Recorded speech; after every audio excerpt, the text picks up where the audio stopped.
მიულოცო ყველა თბილისელს და არა მარტო თბილისელს, მთელ საქართველოს მიულოცო ამ ულამაზესი ისტორიული უბნის აღდგენა. დასრულდა უპრეცედენტოდ მოკლე დროში. პირველი ეტაპი პრაქტიკულად 7 თვის განმავლობაში შესრულდა უზარმაზარი სამუშაო.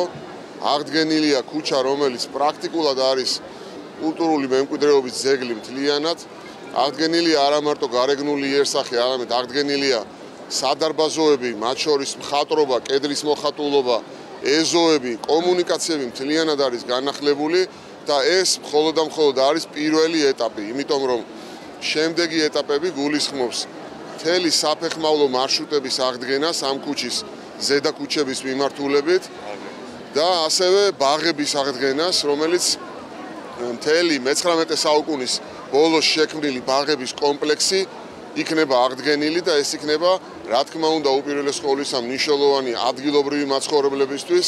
უძრავი ქონების ფასი არის გახუთმაგებული, ამას გარდა მნიშვნელოვანი იქნება ტურისტებისთვის, იმიტომ რომ ეს იქნება ერთ-ერთი ყველაზე მიმზიდველი უბანი თბილისში ყველა ტურისტისთვის და დარწმუნებული ვარ, რომ თბილისელები, აი როგორც დღეს ხალისობენ და უამრავი ხალხია გამოსული, არავინ არ დაგვიპატიჟია ჩვენ, თვითონ მოვიდნენ და ყველას უხარია და ეს არის დიდი დღესასწაული და გილოცავ.